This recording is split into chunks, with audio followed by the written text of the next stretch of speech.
बताइए क्या करना आज। एसी, एसी का डिस्कशन कर ले पहले। कुछ बच रहा था ना शायद, भाई एलसी वाला पार्ट बचा होगा शायद, कर ले। बिगिनर बुक्स 5 तो करा दिया था शायद मैंने क्लास में, बता दिया था ना दोनों शायद। एक्सरसाइज 1 75 तक कर दिए होंगे शायद पहले, 76 बताना है। हाँ बता देते हैं। 76 में देखो ओमेगा का वैल्यू, वहां क्या पढ़ते हो एसएचएम में, रूट के बाई एम, और यहाँ क्या पढ़ते हैं 1 by root L C. This L is equal to M, L is equal to, बताया था मैंने बीच में एक बार बात आई थी ईएमआई के अंदर, कि जो एल है बेसिकली इनर्शिया ऑफ सर्किट होता है, बताया था कुछ जब एल की बात चल रही थी वहां पर। जैसे वहां एम क्या होता है, मास, इनर्शिया होता है। इनर्शिया मतलब समझते हो, inertia of rest, inertia of motion, बताया था। वैसे यहाँ पर एल क्या होता है, इनर्शिया ऑफ करंट बोल लो, बताया था कुछ। तो this M is equivalent to L and this K is equivalent to 1 by C. हमसे क्या पूछा उसके अंदर, M K that will be equal to L by C, multiply कर दो ना, आ जाएगा। अगला कौन सा था ये, 76, 7, 8, 9, 79 बताना है। उसमें कुछ नहीं करना आपको, अप्रोक्सीमेशन ले लो ना। वो फ्रीक्वेंसी है ना 1000 वाला का वाला होगा। देखो सुनो, F equal to 1 by 2 pi root L से लिखोगे। एल का वैल्यू कितना दिया है 0.25, सी का वैल्यू 0.1 माइक्रोफेरेड, माइक्रो दिया है कि क्या दिया है, यही है ना। ये 2 जीरो ये गए, 1 जीरो ये गया, तो -9 हो गया। एक काम करते हैं, इसको -10 कर लेते हैं और 1 10 और ले आते हैं, क्योंकि उसका -9 का अंडर रूट नहीं ले पाएंगे ना। 25 का अंडर रूट कितना आएगा बाहर, 5 इंटू 2 पाई तो आ ही गया। इसका 10⁻⁻5, इसका ये √10 है। √10 क्या होता है, pi, pi into pi, pi square 10, 5 into 10 10, 10 into 10 100, 10⁻⁻5 में से 2 गए, 10⁻³ ऊपर जाएगा तो 1000 आ गया आंसर। ठीक है, अगला 30, हाँ 80 यार, हो गया। नेक्स्ट एक्सरसाइज 2 में, एक्सरसाइज 2 में कोई डाउट है, कोई डाउट है। आगे एक्सरसाइज 3 में कोई डाउट है, एक्सरसाइज 3 में कोई डाउट है, नो डाउट, ओके। इधर बच्चे बोल रहे ब्लर है, क्या ब्लर है बच्चों बताओ, बाकी लोग रिप्लाई दो, क्या ब्लर दिख रहा है। कुछ मुझे मिल रहे हैं क्या ब्लर है, वही इस तरह से हो सकता है यार।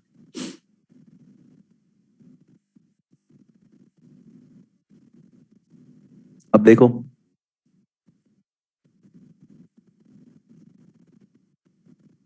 अब सही है।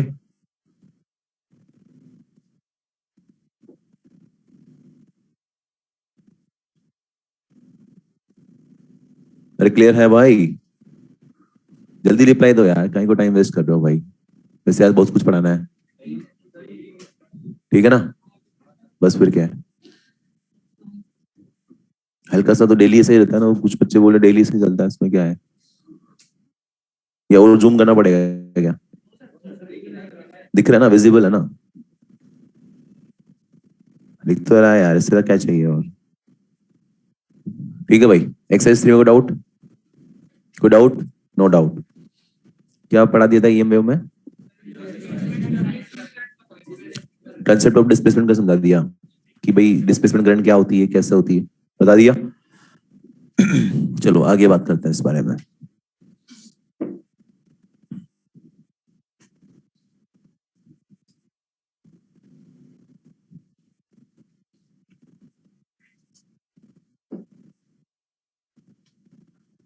देखो ईएम वेव जो होती है बिल्कुल इस तरह से दिखाई देगी आपको,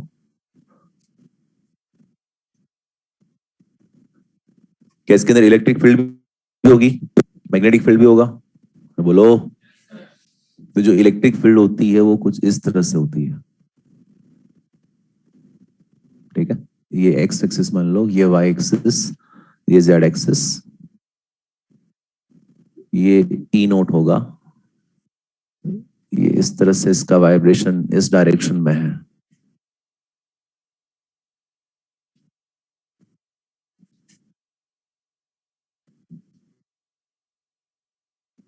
समझना, इलेक्ट्रिक फील्ड जो है इसका वाइब्रेशन कौन सी डायरेक्शन में है?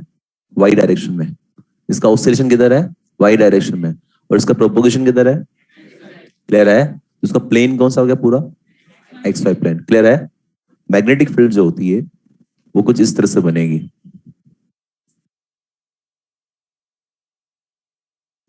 इस तरह से। इसका प्लेन कौन सा होगा?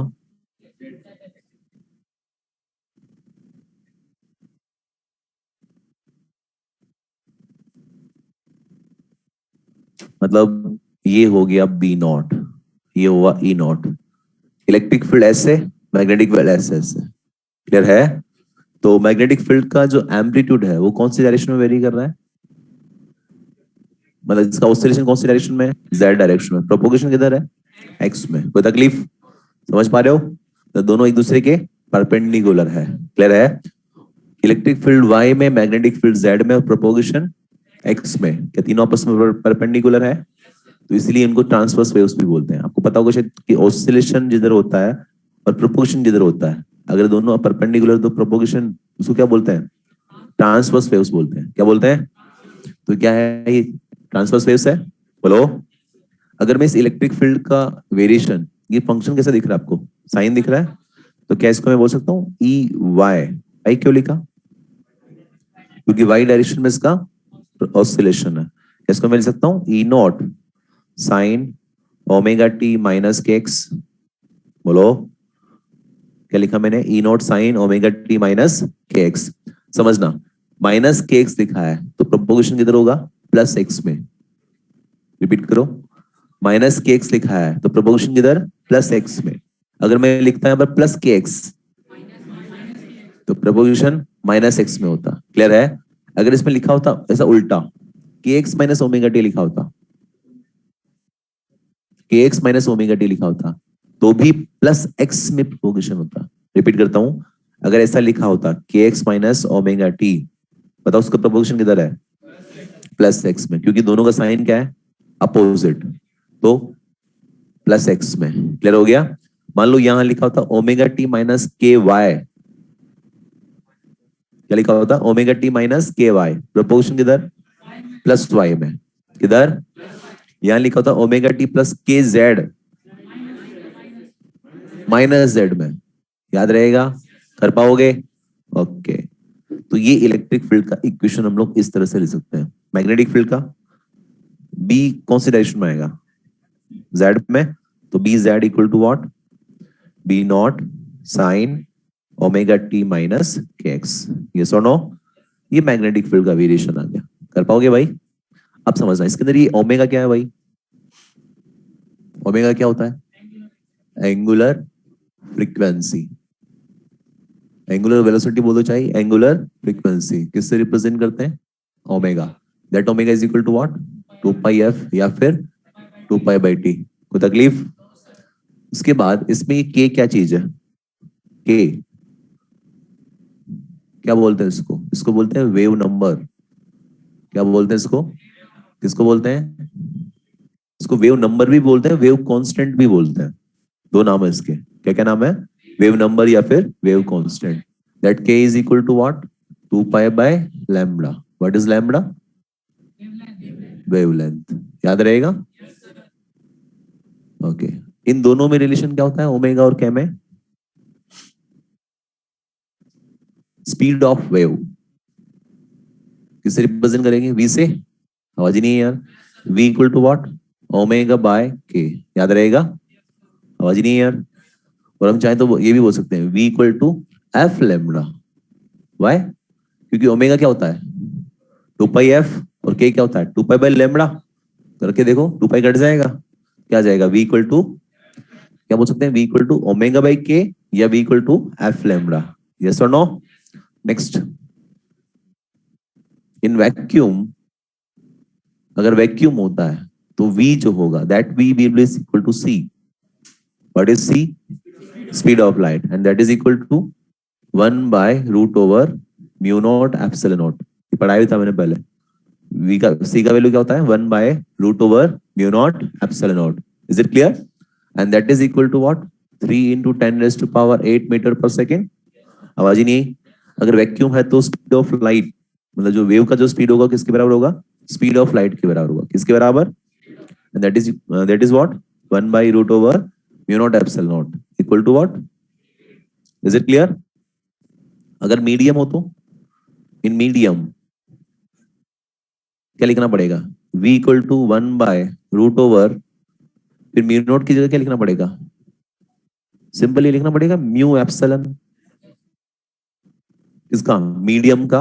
और ये किसका? मीडियम का। क्या लिख सकते हैं इसको? 1/√ओवर mu not mu R epsilon not epsilon R. Yes और नो? सोचो, इसमें से 1/√ओवर म्यू नॉट एप्सिलॉन नॉट क्या होता है? सी। क्या बन जाएगा ये? c/√ओवर mu R epsilon are. Yes और no? And that can be written as c/n। That can be written as, मतलब यहां से क्या मिल गया हमारे को? v equal to c/n। v equal to, यहां पर n क्या लिखा हमने? Where n is what? Mu R epsilon R. ठीक है, इसी n को हम बोलते हैं रिफ्रैक्टिव इंडेक्स। क्या बोलते हैं इसको? नाम तो सुना ही होगा, ऑप्टिक्स पढ़ा है। रिफ्रैक्टिव इंडेक्स बोलते हैं। कितना होता है उसका वैल्यू? √ओवर म्यू आर एप्सिलॉन आर। इससे भी निकाल सकते हो, चाहो तो इससे भी निकाल सकते हो। कितना? n equal to what? c/v। v कहां से लाओगे? ओमेगा। और कैसे?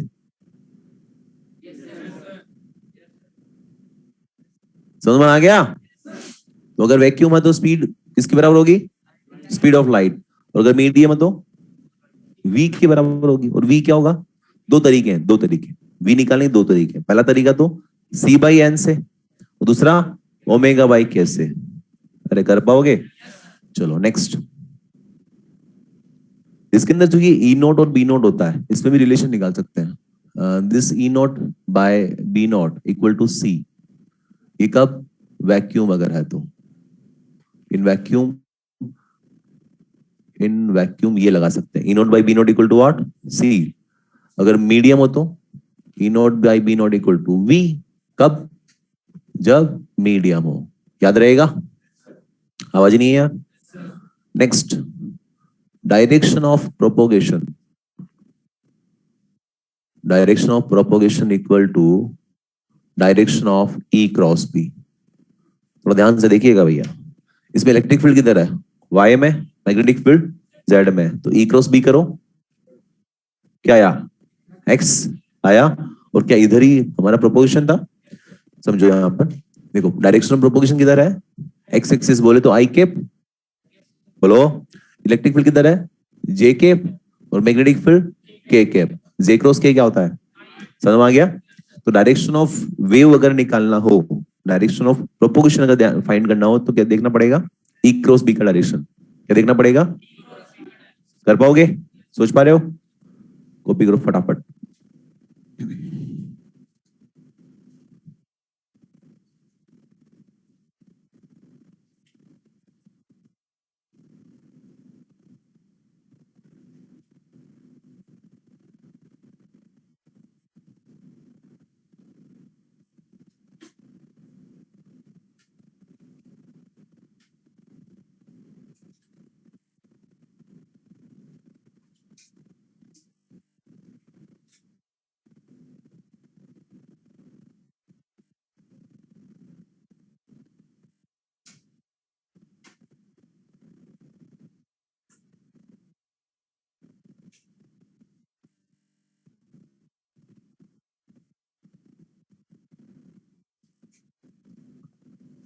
जल्दी से कॉपी करो फटाफट।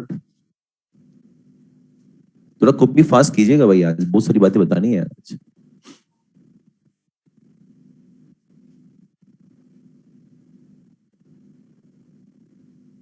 बच्चों को डाउट है ऑनलाइन वालों?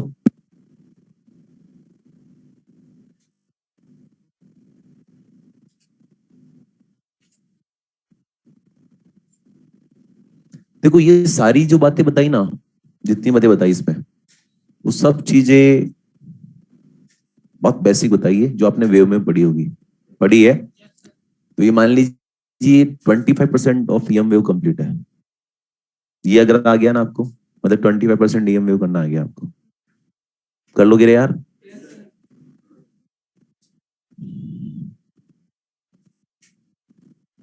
तुम डायग्राम बनाने पेंटिंग मतलब गिरो यार, जल्दी करो इसको यार, ऐसे तुम बैठे रह जाओगे तुम।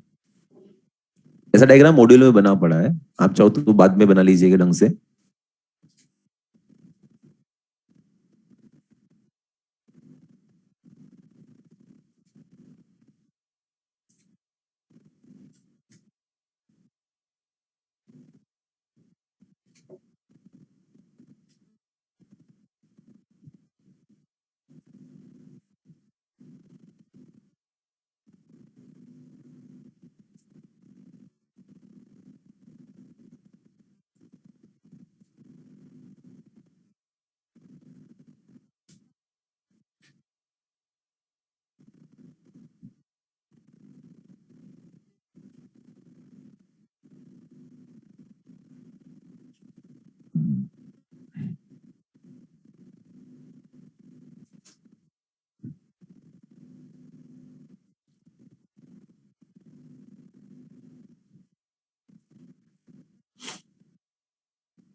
कॉपी हो गया क्या?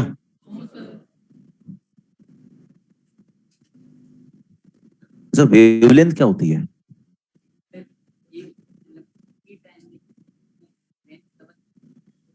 मतलब एक टाइम पीरियड में उसने जितना लेंथ कवर किया वो वेवलेंथ होता है।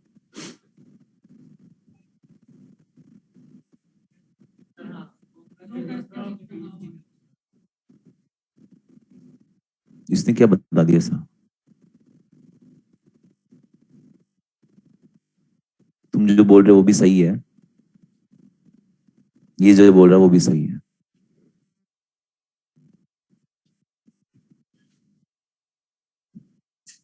हो गया? Alien properties of EM waves. 5 minute? 5 minute मांगेगा तो भाई पंगा हो जाएगा। हाँ, आज लिख, थोड़ा सा फास्ट लिखे भाई आज, क्योंकि मुझे टॉपिक कंप्लीट करना है आज के आज, अभी के अभी नहीं, 8 बजे तक। तो मैं चाहता हूँ कि पूरे क्वेश्चन कराऊं, नहीं तो मैं क्वेश्चन उड़ा दूंगा उधर। अभी टॉपिक तो आज कंप्लीट होना है।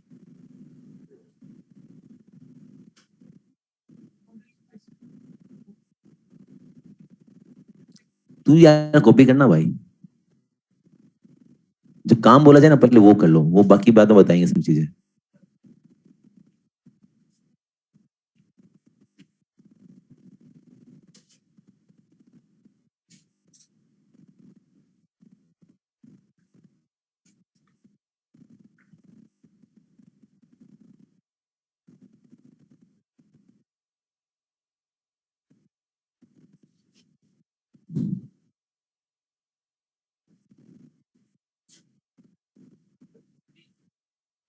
Properties of EM waves,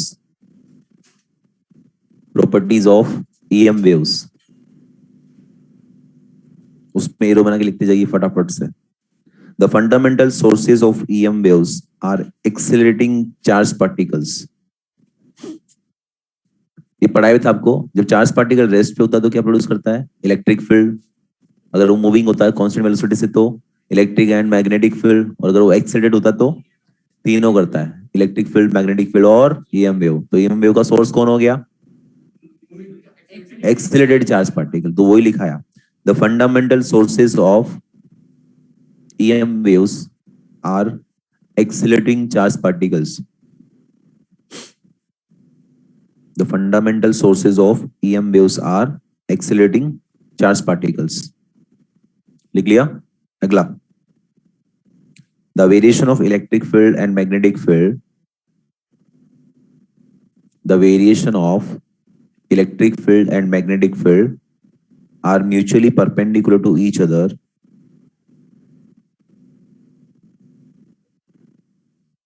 The variation of electric field and magnetic field are mutually perpendicular to each other,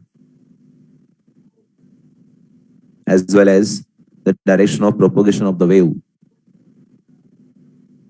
The variation of electric field and magnetic field are mutually perpendicular to each other, as well as the direction of propagation of the wave. So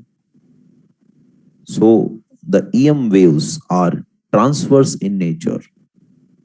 So the EM waves are transverse in nature. समझाया था अभी?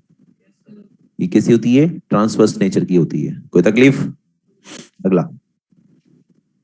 एक चीज बताओ यार, ये electric field और magnetic field का इक्वेशन देख के बताओ मुझे इसमें दोनों में फेज डिफरेंस कितना है? कितना है? 0. फेज डिफरेंस 0 0 था, उसका मतलब क्या होता है? जब दोनों का फेज डिफरेंस 0, उसका मतलब क्या होता है कि जब इलेक्ट्रिक फील्ड का मैक्सिमम आएगा उसी टाइम पर, उसी इंस्टेंट पर मैग्नेटिक फील्ड का भी. जिस टाइम इलेक्ट्रिक फील्ड 0 उस टाइम मैग्नेटिक फील्ड भी. क्लियर है? और इससे ये वेवफॉर्म का डायग्राम से दिख भी रहा होगा कि जब इलेक्ट्रिक फील्ड का मैक्सिमम आ रहा है उस टाइम मैग्नेटिक फील्ड का मैक्सिमम भी आ रहा है. यस और नो? तो लिखिए. द इलेक्ट्रिक, मैं पॉइंट नहीं लिखा, नंबर काउंट नहीं करा, तुम एरो बना के लिखते जाओ बस. The electric and magnetic field variation are in phase. The electric and magnetic field variation are in phase. समझ में आया क्या? हेलो, देखो यार मैं आपको फिर बोल रहा हूँ, टॉपिक भले ही कंप्लीट करेंगे लेकिन ऐसा नहीं कि टॉपिक उड़ा देंगे. ये बिल्कुल मोटिव नहीं. एक एक चीज समझ में आनी चाहिए, एक एक बारीकी से बारीकी समझ में आनी चाहिए. ठीक है? जितनी बातें बताई समझ में आई पूरी, आगे भी समझ में आएगी. अगला पॉइंट लिखो. EM waves are the only type of non-mechanical waves. EM waves are the only type of non-mechanical waves that can travel through the vacuum. EM waves are the only type of non-mechanical waves. EM waves are the only type of non-mechanical waves that can travel through the vacuum. Clear? आवाज ही नहीं है यार. Yes or no? Question number first लिखिए. ये तो लिख लिया ना आपने पहले? हेलो, क्वेश्चन नंबर फर्स्ट लिखो फटाफट. Green light of mercury. Green light of mercury has a wavelength. Green light of mercury has a wavelength 5.5 into 10 raised to power minus 5 centimeter. Green light of mercury has a wavelength 5.5 into 10 raised to power minus 5 centimeter. Then find first part, frequency in megahertz. Frequency in megahertz. Second part, sorry, उसी के अंदर आगे लिख लेना. Frequency in megahertz. In time period in microsecond. And time period in microsecond.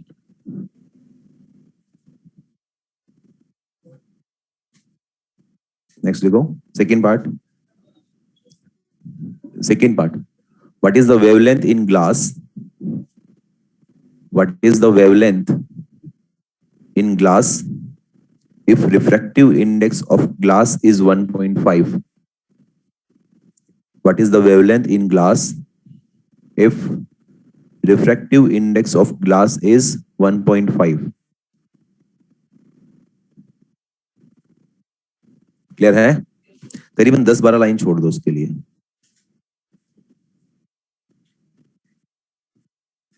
दस 12 लिखो आराम से। सेकेंड क्वेश्चन लिखो। In a plane electromagnetic wave, in a plane electromagnetic wave, the electric field oscillates. In a plane electromagnetic wave, the electric field oscillates sinusoidally.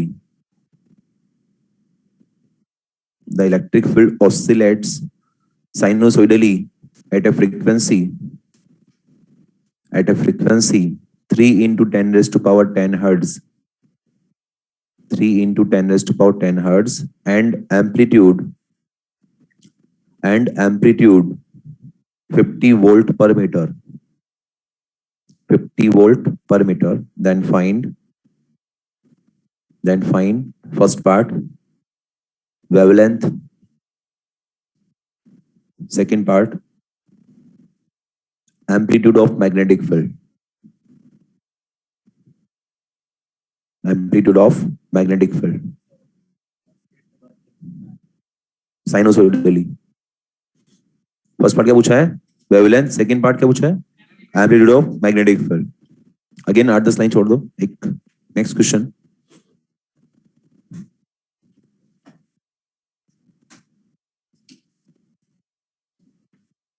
Next question जैसे देख लीजिए आप लोग।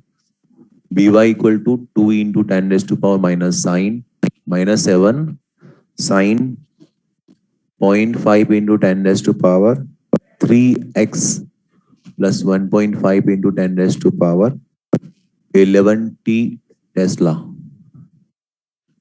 रिपीट करता हूं। 2 into 10 raised to power minus 7 sine 0.5 into 10 to the power 3x plus 1.5 into 10 की power 11t। Find first part wavelength and frequency. Second part expression for electric field. Expression for electric field.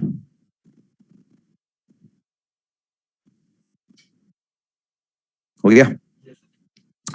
अब इनको करते हैं 1 by 1। Question number first पढ़िए वापस से। First पढ़िए। मतलब ग्रीन लाइट ऑफ मरकरी, उसका क्या दिया आपको?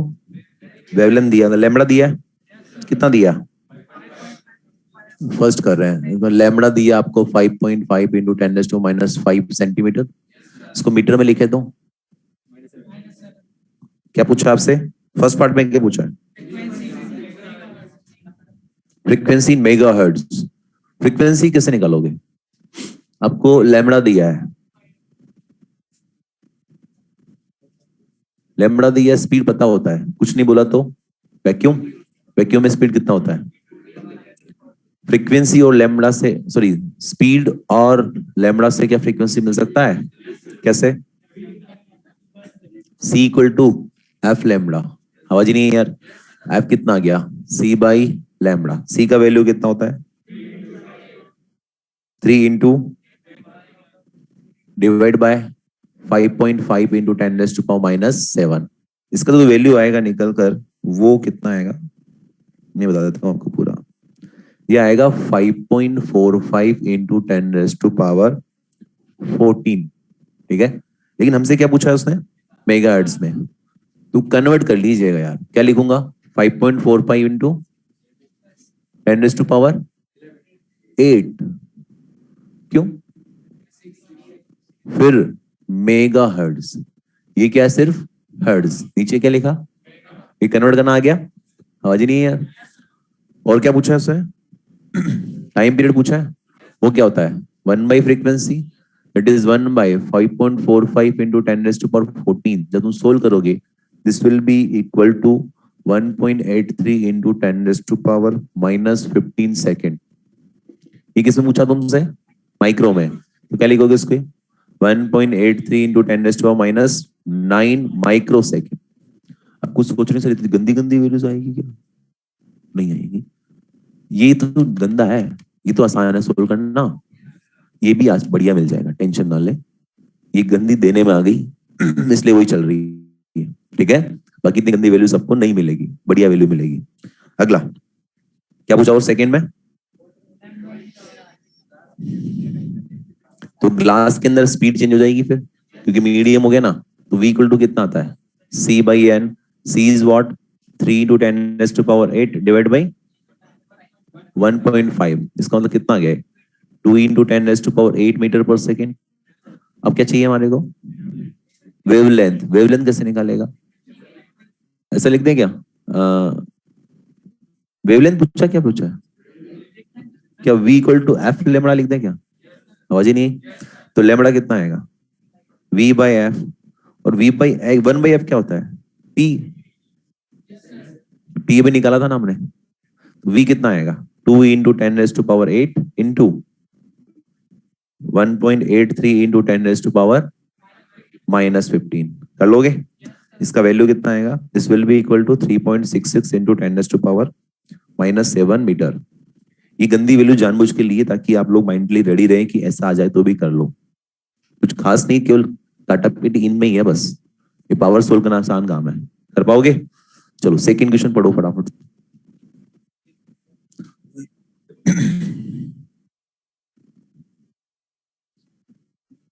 अरे मुझे सिंपली बताओ, फ्रीक्वेंसी दिया है उसके अंदर और ई नोट दिया है, दिया ना। फर्स्ट पार्ट में क्या पूछा है? वेवलेंथ। कैसे निकालेगा? फ्रीक्वेंसी दिया है, क्या पता होता है? स्पीड ऑफ लाइट पता होता है। तो क्या लिखोगे? c equal to F lambda. तो ऐसे लेमड़ा कितना आएगा? c by F. c is what? f कितना दिया है? f कितना दिया है? 3 × 10। कितना जाएगा? 10⁻⁻2 मीटर। आवाज ही नहीं है यार। अगला सेकंड पार्ट में क्या पूछा है? Amplitude of. आपको ई नोट दिया है, बी नोट पूछा है। रिलेशन सिखाया था भी कुछ। E nought by b nought equal to c. हमें क्या चाहिए? बी नोट कितना आएगा? E nought by c. E nought कितना दिया है? 50 दिया है। सी कितना होता है? 3 × 10⁸ आवाज ही नहीं है यार। कितना आएगा? 5/3 × 10⁻⁻7 टेस्ला। गंदी वैल्यूज है क्या ये गंदी वैल्यूज है क्या? आसान है, बढ़िया मिलेगी, टेंशन ना ले। उसको देख के ऐसा ना लग जाए कि ये क्या हो रहा है। ठीक है भाई। अगला क्वेश्चन। बी वाई दिया है, कितना दिया है? अरे कितना दिया है? ये तो मुझे दिख रहा है। 2 × 10⁻⁷ साइन। ये क्या है? ये के। देखो पढ़ना सीखो। What is this? This is B nought. This is what? K. This is what? Omega. Yes और नो? आगे पढ़ो। फर्स्ट क्या पूछा है? वेवलेंथ। वेवलेंथ मतलब लेमड़ा। लेमड़ा कहां से मिलता है? के से मिलता है। के इक्वल टू 2π/लेमड़ा होता है। तो फर्स्ट पार्ट में अगर हमें लेमड़ा चाहिए, that will be equal to 2π/के। आवाज ही नहीं है। के बता कितना उसमें देख के? 0.5 × 10⁻3। इसमें आएगा इसका आंसर मीटर में। यार सोल्व कर लेना, इतना टाइम मत लगाओ। फ्रीक्वेंसी कहां से लाएगा? ओमेगा दिख रहा? ओमेगा। ओमेगा क्या होता है? 2πf। तो फ्रीक्वेंसी कितना होगा? क्या ओमेगा बाई 2π होगा? What is omega? 1.5 × 10⁻11 divide by 2π। Solve कर लोगे? ये किस में आंसर आएगा? हर्ट्ज में। आवाज ही नहीं। Second part very very important. क्या पूछा इसने? Expression for electric field. अगर एक्सप्रेशन चाहिए उसका, तो हमें उसका डायरेक्शन भी चाहिए होगा और उसका एम्पलीट्यूड भी चाहिए होगा। यस और नो? तो ई नोट चाहिए भैया। तो क्या ई नोट इक्वल टू क्या होता है? बी नोट इंटू सी। पहले चेक करो कि सी की वी। एक बार उसका स्पीड दिखा लो एक बार।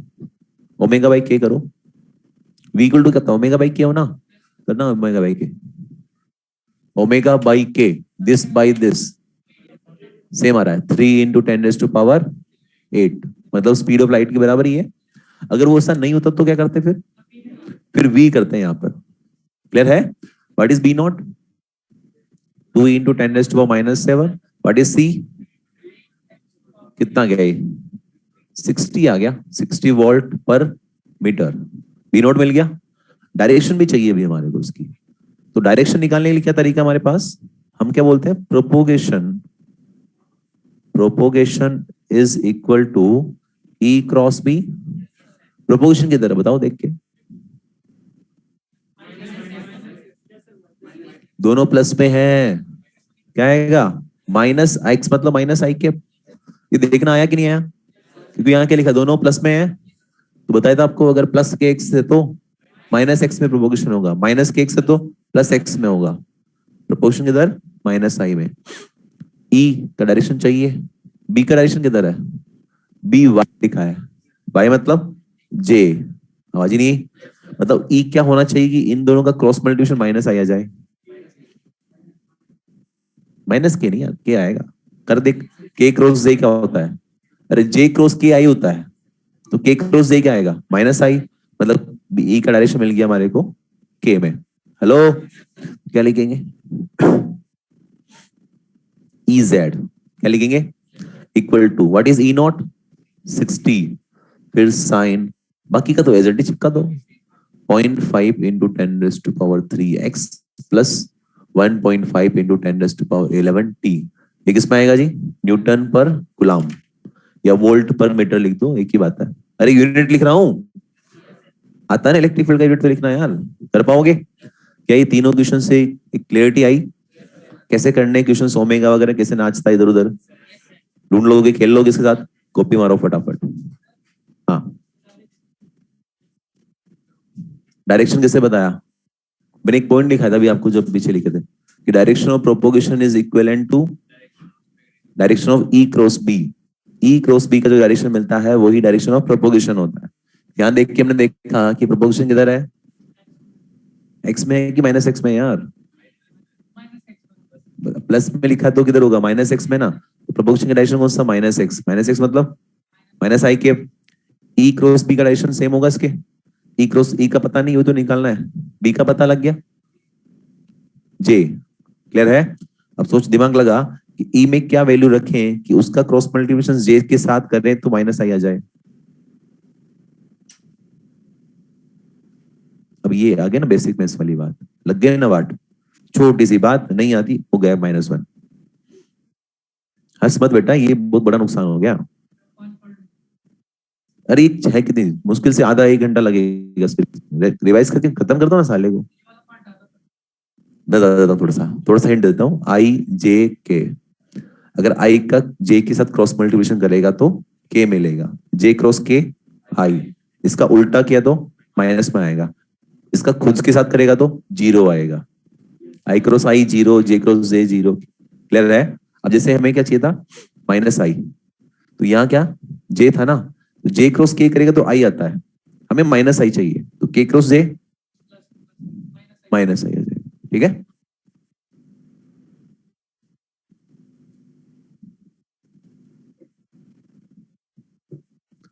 सो लास्ट क्वेश्चन में प्रोपोगेशन निकालने का क्या सिग्निफिकेंस है? डायरेक्शन चाहिए ना बेटा उसका, बिना डायरेक्शन के कैसे एक्सप्रेशन लिख पाऊंगा उसका मैं? जैसे यहाँ लिखा ना बी वाई, इसका ऑसिलेशन वाई डायरेक्शन में है, तो इलेक्ट्रिक फील्ड का एक्सप्रेशन लिखना है तो उसमें पूरा लिखनी पड़ेगी ना बात कि भाई वो इलेक्ट्रिक फील्ड का ऑसिलेशन कौन सी डायरेक्शन में हो रहा है, तो वो निकाला इससे।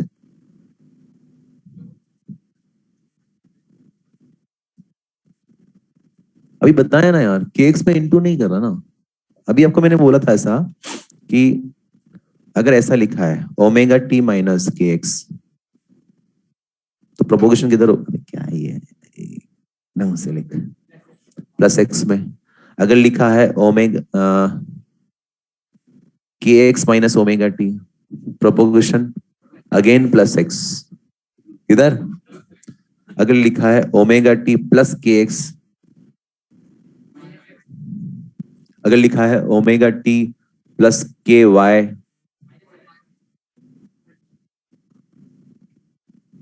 अगर लिखा है के जेड प्लस ओमेगा टी, वही तो करा हुआ है। ठीक है, अरे याद हो जाएगा तो यार। बेसिकली ये वेव में भी पढ़ते हो, ये कुछ अलग नहीं पढ़ा रहा मैं आपको यहाँ पर, ऐसी चीज वेव में भी देखते हो आप सेम। वो आपको वेव याद नहीं रहा, वो बात अलग है।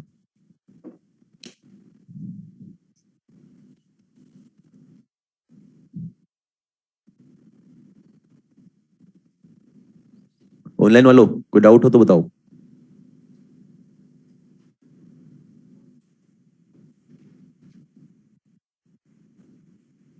All clear? तो छाप दो फटाफट फिर, बिना कोई टाइम खराब किए हुए फटाफट से कॉपी कर। ब्रैकेट की वैल्यू सेम क्यों लिख रहे हैं? बेटा आपको अभी जो से पहले मैंने जो बताया था इलेक्ट्रिक फील्ड और मैग्नेटिक फील्ड का, थोड़ा उसको देखना एक बार। उसमें भी क्या मैंने ब्रैकेट का वैल्यू सेम लिखा था क्या? देखो देखो देखो, समझ में आया? क्योंकि दोनों कौन से फंक्शन है, साइन के ही है। फेस डिफरेंस क्या होता है दोनों में? जीरो होता है, तो सेम रहेगा सारे कहानी।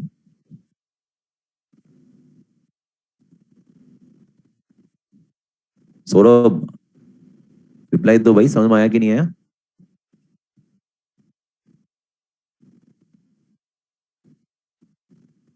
और कोई डाउट हो तो पूछो।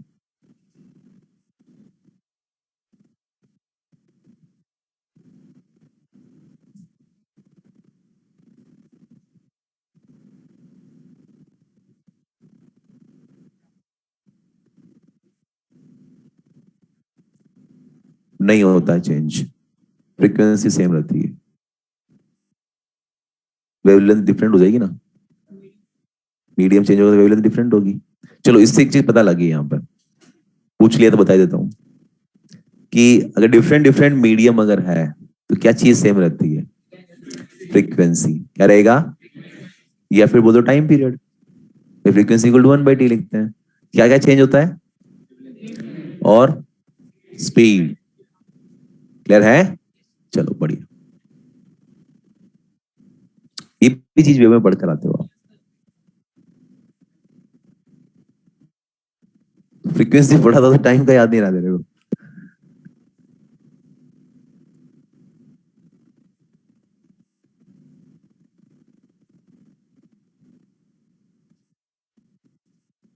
कोई मेथड है डायरेक्शन ऑफ प्रोपोगेशन को समझने का, कि यह बस याद रखना पड़ेगा?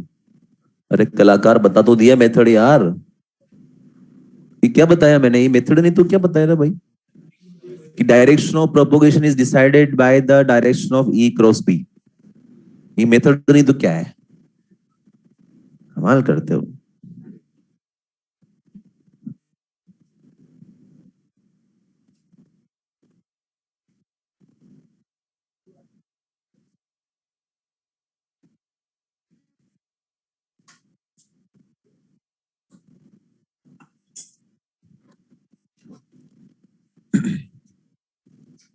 कॉपी हो गया? थोड़ा जल्दी करो यार, फटाफट कॉपी।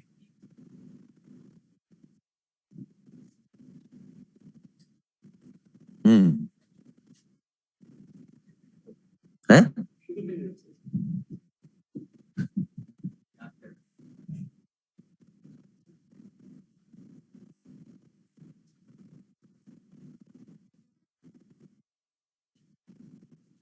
हो गया?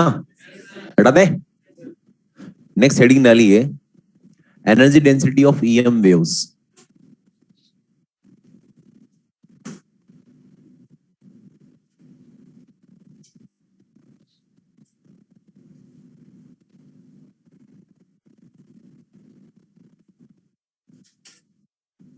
Energy density of EM waves. अच्छा बताओ, ईएम वेव में क्या है? इलेक्ट्रिक फील्ड भी है, मैग्नेटिक फील्ड भी है। इसका मतलब एनर्जी डेंसिटी जो होगी ईएम वेव की, that will be sum of energy density of electric field and magnetic field. नहीं आया? तो एनर्जी डेंसिटी को किससे रिप्रेजेंट करते हैं? स्मॉल यू से। क्या लिख दो? यूटी। यूटी मतलब total energy density. Total energy density equal to what? UE plus UB. नहीं समझ में आया यार? यूई क्या है? Energy density of electric field. UB आवाज ही नहीं आई। कितना होता है UE? Half epsilon not E square, और मैग्नेटिक फील्ड का B square by 2 mu naught. Yes और नो? नेक्स्ट। इलेक्ट्रिक फील्ड का वैल्यू क्या होता है? अभी पढ़ाया था आपको, इलेक्ट्रिक फील्ड का एक्सप्रेशन लिखना सिखाया था, e not sine omega T minus k x. अगर वो वैल्यू में यहां रखूं तो क्या बनेगा? E not square sine square omega T minus k x. Yes और नो? सिमिलरली मैग्नेटिक फील्ड का वैल्यू लिखेंगे तो क्या बनेगा? B not square by two mu nought sine square omega T minus k x. Yes और नो? क्या मिला ये हमारे को? Total energy density. यस और नो? अगर इसका एवरेज लिया जाए तो बोलो, साइन स्क्वायर का एवरेज क्या होता है? पढ़ा दिया ना भाई, नहीं बताने वाला आपस में। कितना होता है? तो हाफ इंटू हाफ क्या बन गया? 1/4 epsilon not E not square. ये भी क्या बन जाएगा? B not square by 4 mu naught. आवाज ही नहीं है यार, आप ध्यान से समझिएगा यार। जो मैंने अभी पढ़ा था, सी इक्वल टू व्हाट? 1/√ओवर mu not epsilon nought, and that is equal to what? E nought by b nought. आवाज ही नहीं है यार। अगर दोनों तरफ स्क्वायर करते हैं तो क्या बनेगा भाई?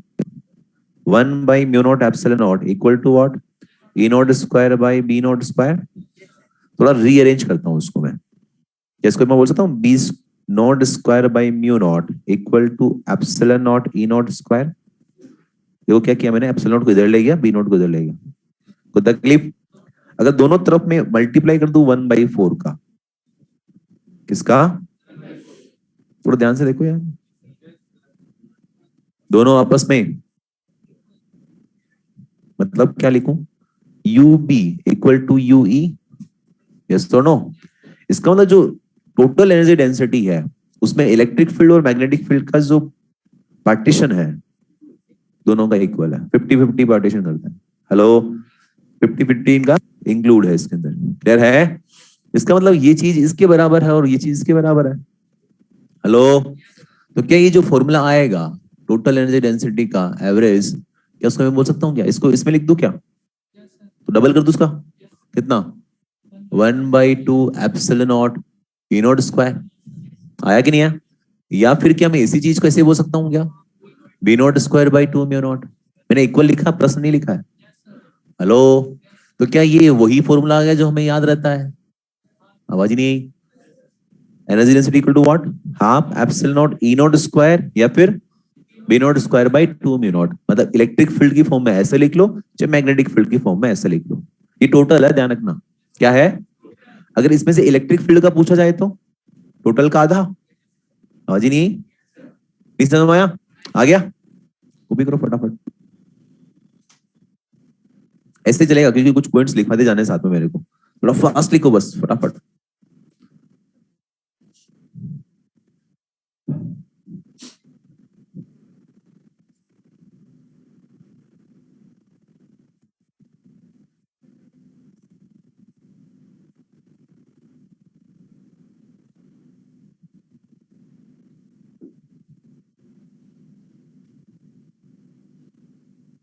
इसका मतलब क्या हुआ यहाँ पर कि जो टोटल एनर्जी डेंसिटी है एम वेव का, वो इलेक्ट्रिक फील्ड और मैग्नेटिक फील्ड दोनों में इक्वली डिस्ट्रीब्यूटेड रहता है। क्या रहता है? इक्वली डिस्ट्रीब्यूटेड रहता है। याद रहेगा?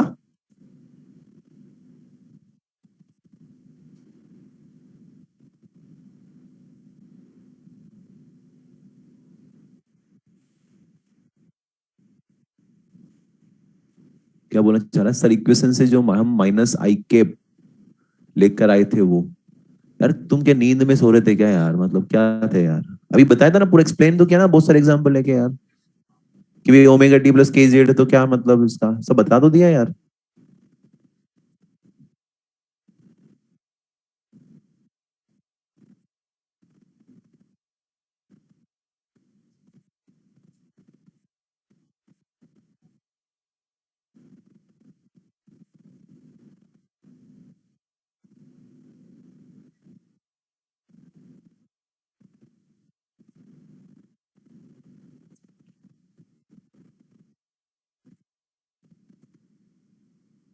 हो गया?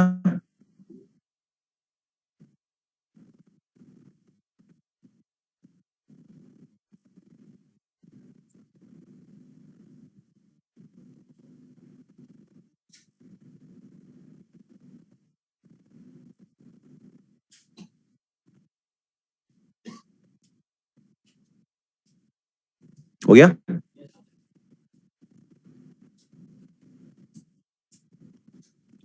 नेक्स्ट हेडिंग डालिए,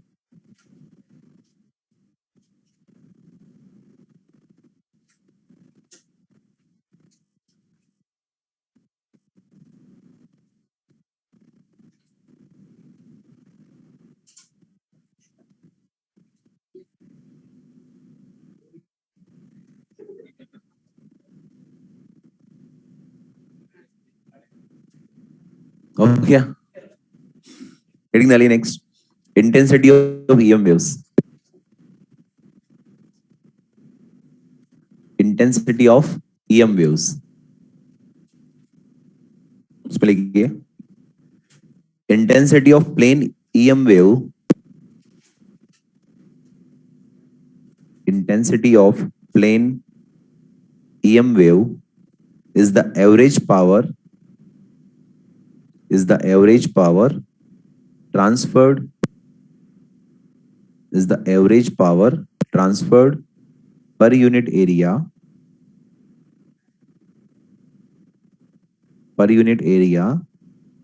perpendicular to the direction of propagation of wave. Intensity of plane EM wave is the average power transferred per unit area perpendicular to the direction of propagation of wave. Next arrow बना के लिखिए, it is also defined as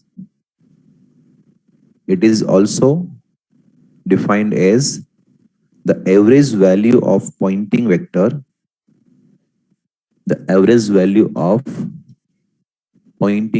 pointing spelling यहां से देख लीजिएगा, the average value of pointing vector POY and TING.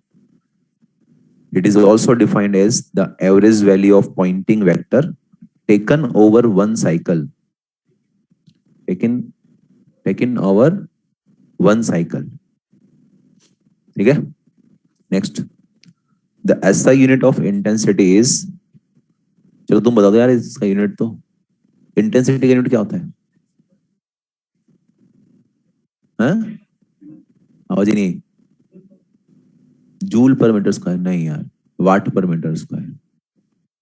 The SI unit of intensity is watt per metre square. चलो बताता हूँ, समझाता हूँ देखो क्या है। इंटेंसिटी को रिप्रेजेंट किससे करते हो? आई से। अभी मैंने बोला कि it is also defined as the average value of Poynting vector over one cycle, ऐसा कुछ लिखा है। इसको हम लोग, पॉइंटिंग वेक्टर होता है एस वेक्टर, अभी बताऊंगा उसके बारे में। उसका एवरेज को ही हम लोग इंटेंसिटी भी बोल सकते हैं, क्लियर है? और इंटेंसिटी क्या होता है भैया? Power per unit area. क्या होता है? और पावर क्या होती है? Energy per unit time. तो सिंबल क्या बोल सकते हैं उसको? इसको मैं भी बोल सकते हैं energy per unit area per unit time. आवाज ही नहीं आई। हम चाहते हैं इंटेंसिटी और एनर्जी डेंसिटी में रिलेशन बनाना, इंटेंसिटी और, तो एनर्जी डेंसिटी क्या होती है? एनर्जी बाय वॉल्यूम, वॉल्यूम मतलब एरिया इंटू लेंथ। क्या E by A, energy by A को रिप्लेस कर सकते हैं यूएल से, क्या बन जाएगा ये? U इंटू एल, इसको लिख दिया, divide by time. L by T क्या होता है? V speed. आवाज ही नहीं। उसका मतलब क्या? स्पीड क्या होता है इसका? C। तो क्या डायरेक्ट लिख दूं क्या यार? Simple, I equal to u c. आवाज ही नहीं। I equal to, simple, I का दो डेफिनेशन, या तो बोल दो पावर पर यूनिट एरिया, या बोल दो energy per unit area per unit time. याद रहेगा, इक्वल टू व्हाट? यूसी। आवाज ही नहीं यार। Equal to what is u? Energy density कितना होता है? या तो half epsilon not E not square लिख दो, या फिर P not square by 2 minute लिख दो। Is it clear? This is again 7 star formula. इन दोनों फॉर्मूले की हेल्प से पूरा ईएम वेव सोल्व हो जाता है, पूरा ईएम वेव इन दोनों फॉर्मूले की हेल्प से। याद रहेगा? आई थिंक बहुत टफ नहीं है भाई, वो सिंपल बता दिया। एनर्जी डेंसिटी या तो half epsilon not E not square या फिर P not square by 2 minute. Intensity क्या होता है? Energy per unit, sorry power per unit area, या फिर energy per unit area per unit time, equal to UC. U मतलब छाप छाप फटाफट।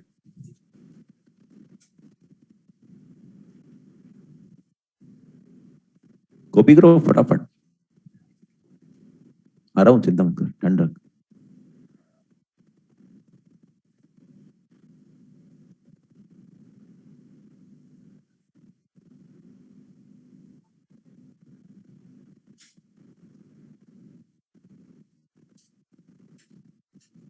हो गया?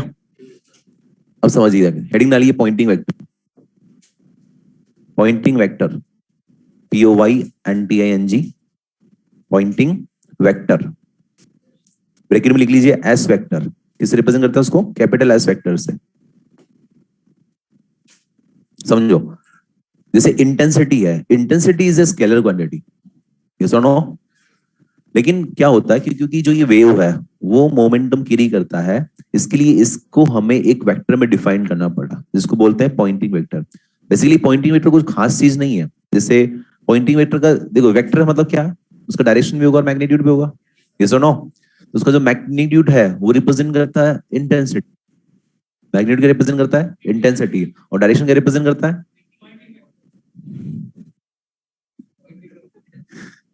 पॉइंटिंग वेक्टर डायरेक्शन क्या रिप्रेजेंट करता है? Direction of propagation of the wave. Poynting vector का डायरेक्शन क्या रिप्रेजेंट करता है? Direction of propagation of the wave. समझ में आया? क्लियर है? तो लिख लो ना ये चीज, magnitude of Poynting vector, magnitude of Poynting vector represents intensity, magnitude of pointing vector represents intensity, and direction of pointing vector, direction of pointing vector is equal to direction of propagation of the wave, is equal to direction of propagation of the wave.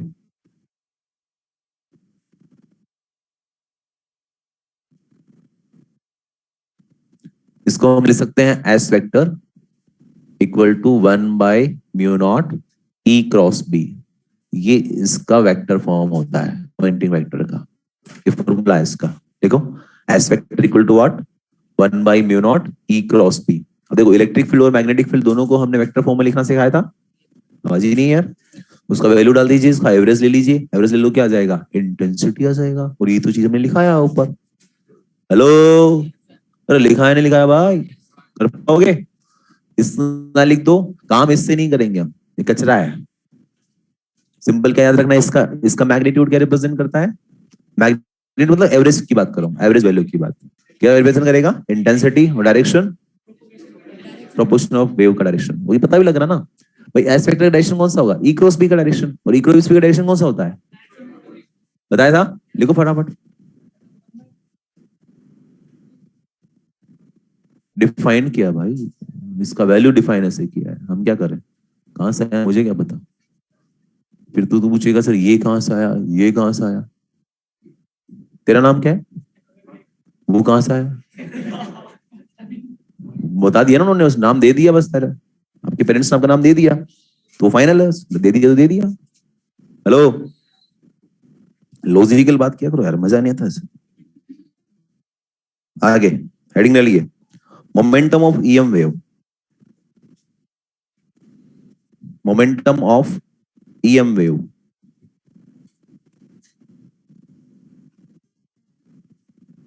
अब जिससे momentum की बात आती है, ऐसा लगता है मास की बात चलेगी। हेलो, लेकिन ईएम वेव के साथ मास नहीं होता है, मास एसोसिएटेड नहीं। जैसे भी ये लाइट है, मास है क्या इसमें? अभी जो हम बोल रहे हैं, आप बोल रहे हो, मैं बोल रहा हूँ, ये जो वॉइस है, साउंड वेव, क्या इसमें मास कैरी हो रहा है क्या? लेकिन मोमेंटम कैरी होता है, समझना ध्यान से। ये जितनी भी वेव्स है जो हम लोग देख रहे हैं, कुछ तो दिख रही है, कुछ दिखती नहीं है। जैसे साउंड नहीं दिख रही, हेलो, लाइट दिख रही है, हाँ लाइट है। हेलो, उसके से कलर दिख रहे हैं, ये विजिबल रेंज है, क्योंकि ये हमारी आंखें इसको डिटेक्ट कर सकती है कि नहीं? इसके अलावा एफएम वाली रेव्स भी है, टीवी वाली भी है, बहुत सारी है। क्या उसमें मास कैरी होता है? नो, मास कैरी नहीं होता है, लेकिन मोमेंटम होता है इनमें। मोमेंटम होने के से क्या होता है कि जब ये किसी सरफेस से टकराएगी तो क्या करेगी? मोमेंटम ट्रांसफर करेगी। कैसे? अगर वो सरफेस जिस पे टकराई वेव, अगर वो परफेक्टली एब्जॉर्बर है, तो पूरा का पूरा एब्जॉर्ब कर लेगी। रिफ्लेक्टर है तो भी करेगी, मोमेंटम ट्रांसफर करेगी ना। मोमेंटम ट्रांसफर करेगी इसका मतलब प्रेशर भी लगाएगी। मोमेंटम जब ट्रांसफर होता तो प्रेशर भी आता है, आएगा प्रेशर। प्रेशर आएगा तो वो फिर भी डिपेंड करेगा फिर से किस पे, कि सरफेस कैसी है।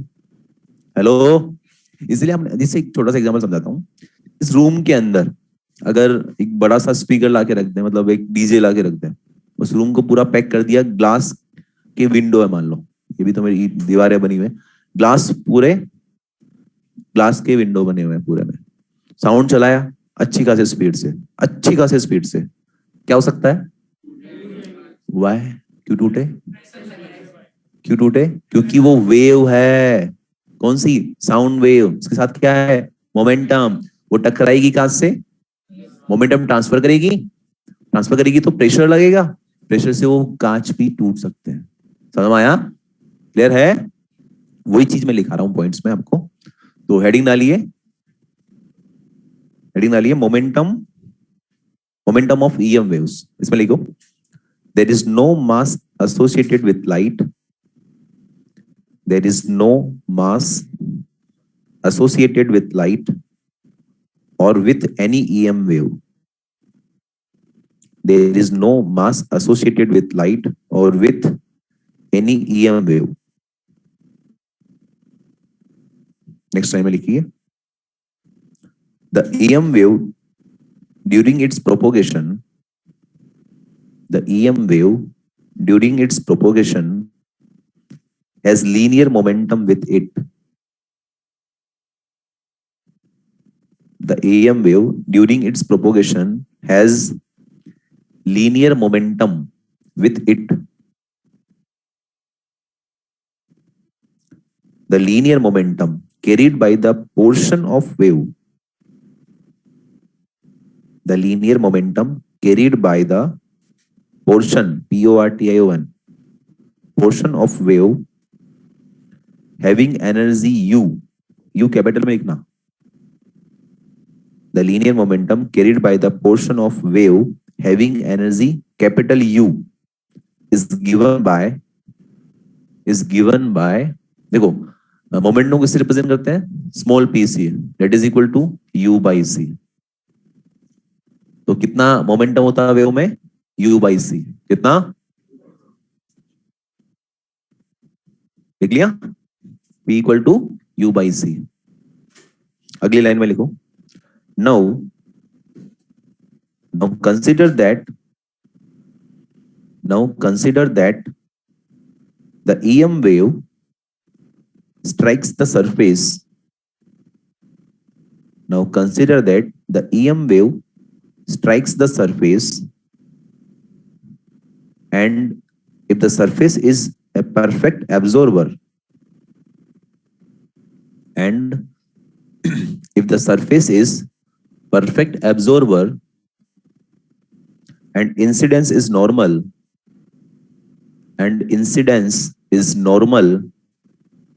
then the momentum transferred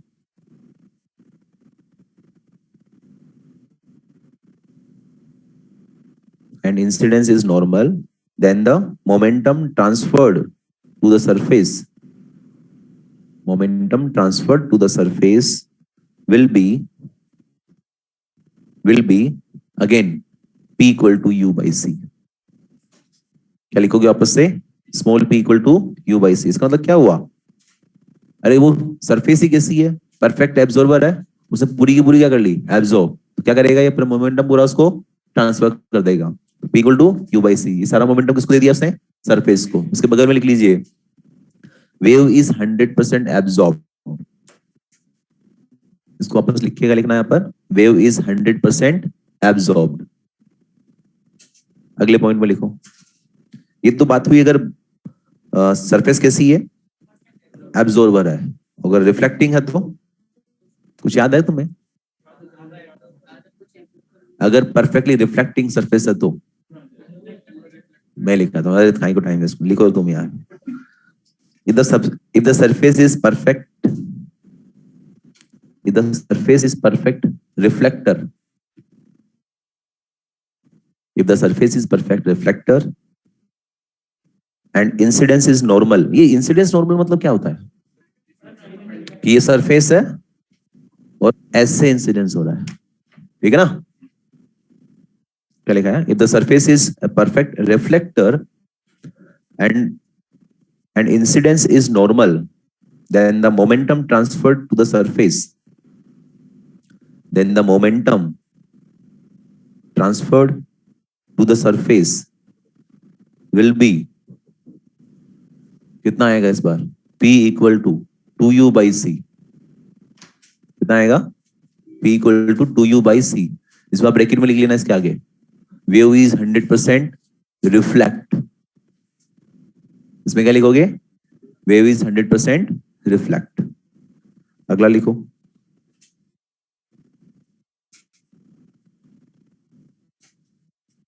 The surface is perfect reflector। मैं वापस लिखना ना यार।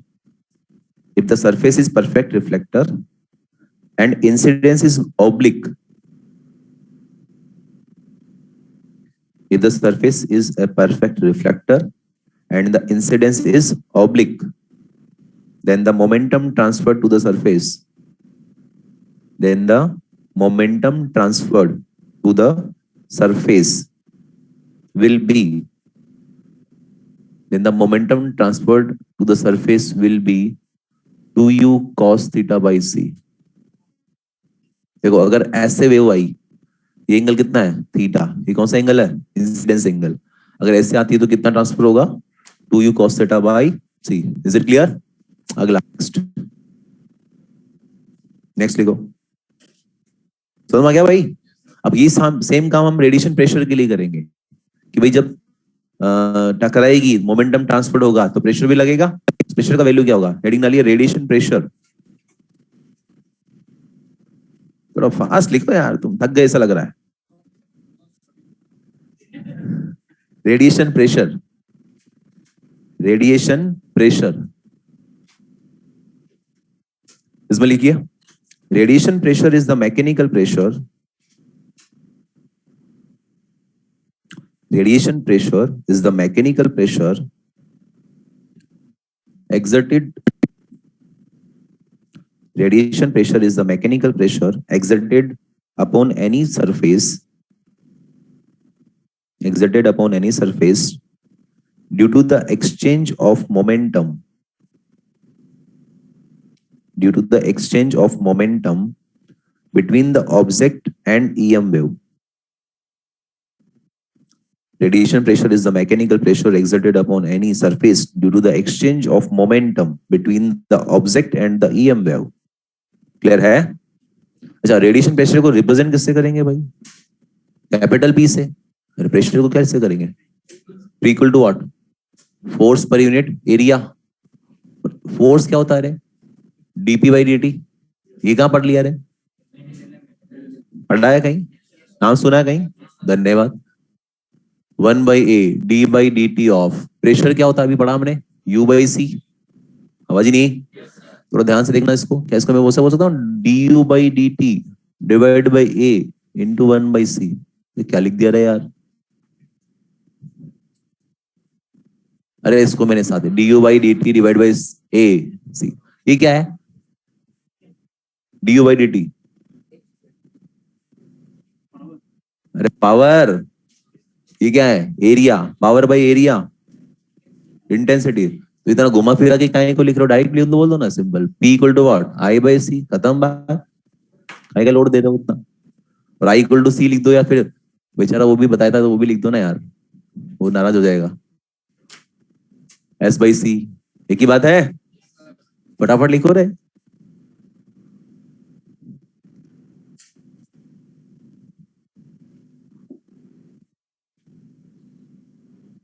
अब थोड़ा सा फास्ट कर लेते हैं यहीं पे काम हम लोग, ठीक है, ताकि क्वेश्चन पे आ जाऊं, क्योंकि मेरा 8 बजे की बाउंड्री है इस बार यार। अगेन जब ये टकराएगा सरफेस से तो क्या प्रेशर लगेगा सरफेस पे? बोलो। अगेन 3 तरह की, जैसे परफेक्ट एब्जॉर्बर अगर है, हेलो, तो प्रेशर कितना लगेगा? S by c. कब है? Perfect absorber. तो प्रेशर कितना लगेगा, I by c, pressure equal to 2I by c. कब, जब परफेक्ट रिफ्लेक्टर है, आवाज ही नहीं आई, या फिर 2I cos theta by c, कब, perfect reflector and oblique incidence. तो क्या करेगा, कॉपी कर फटाफट इसको, यू बाई सी कहां की बात कर रहा है भाई,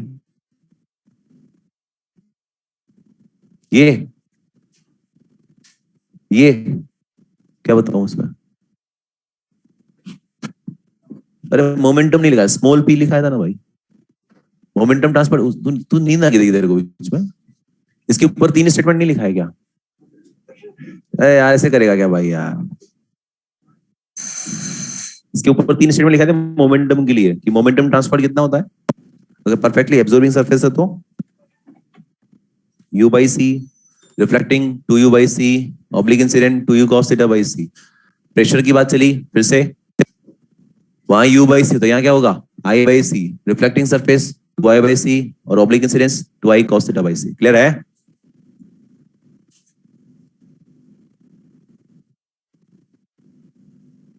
कोई तकलीफ, कोई हैरानी परेशानी, क्वेश्चन लिखो तो फिर।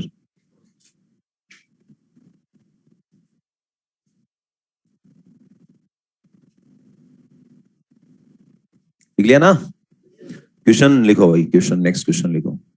ए point source of EM electromagnetic radiation, ऐसे लिखो, a point source of electromagnetic radiation, a point source of electromagnetic radiation has an average power output of has an average power output of 800 watt.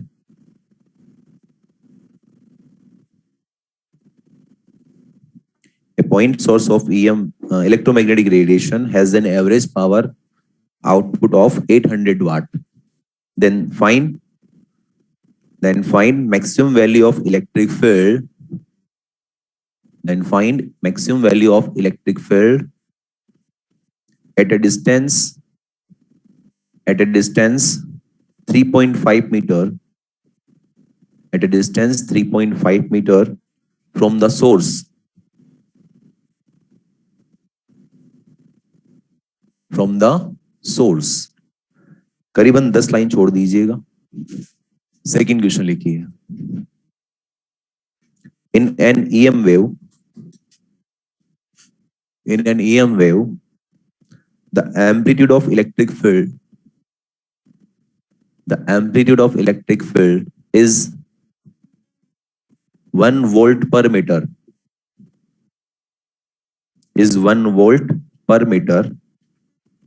The frequency of wave is 5 into 10 raised to power 14 hertz। 14 लिखिएगा ना। The frequency of wave is 5 into 10 raised to power 14 hertz।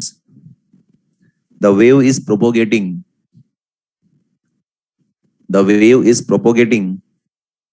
along z-axis,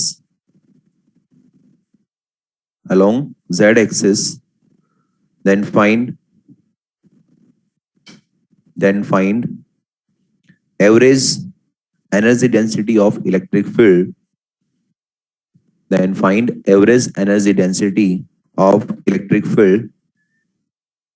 in joule per meter cube,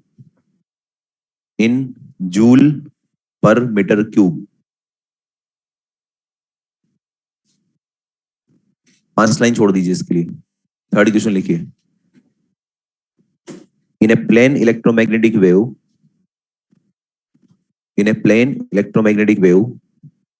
the electric field oscillates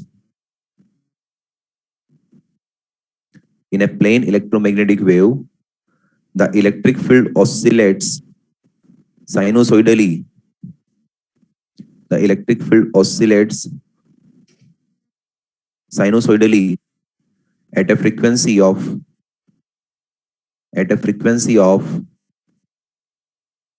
2 into 10 raised to power 10 hertz, 2 into 10 raised to power 10 hertz, and amplitude is 48 volt per meter. 48 volt per meter. लिख लिया? Then find first part. What is the wavelength? Simple है, लिख दो ना यार. First part wavelength खत्म. हमने पहले लिख लिया ना. Then find first part wavelength. Second part amplitude of magnetic field. Amplitude of magnetic field. Third part total average energy density of EM wave. Total average energy density of EM wave.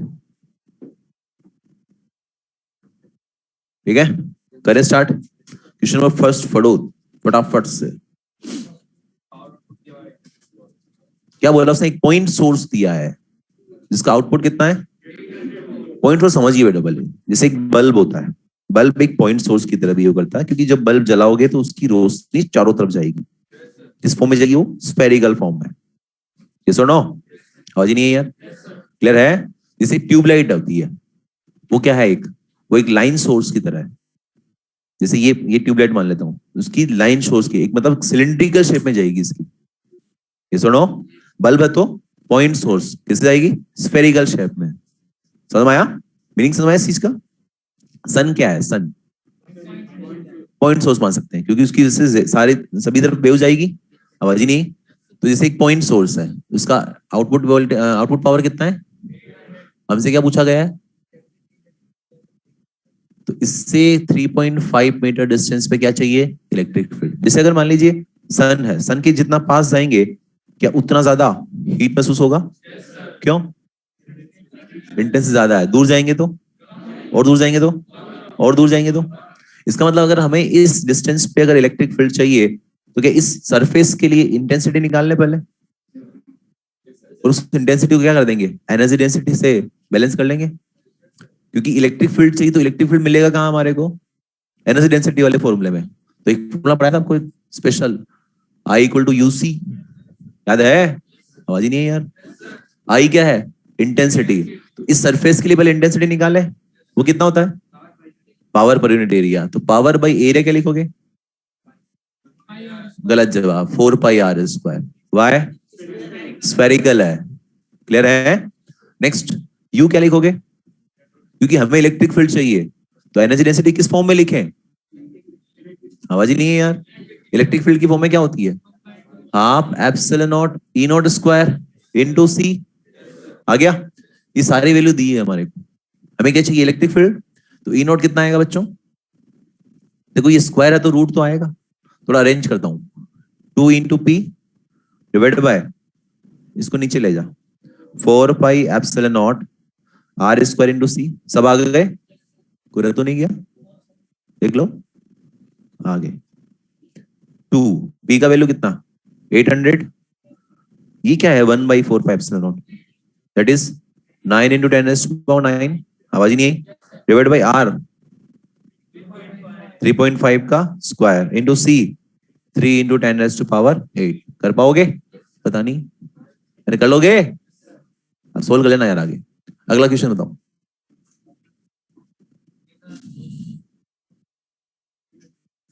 In an EM wave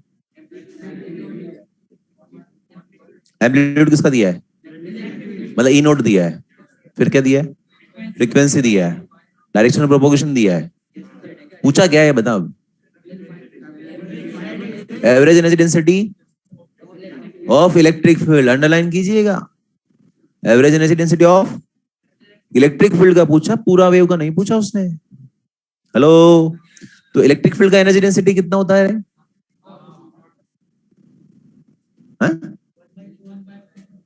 अरे half epsilon not E not square total होता है, तो उसका आधा क्या लिखेंगे? 1/4 epsilon not E not square. Okay. Epsilon not का value क्या होता है? देख के तो बोल दो। वी कितना दिया है, कितना आंसर आ जाएगा?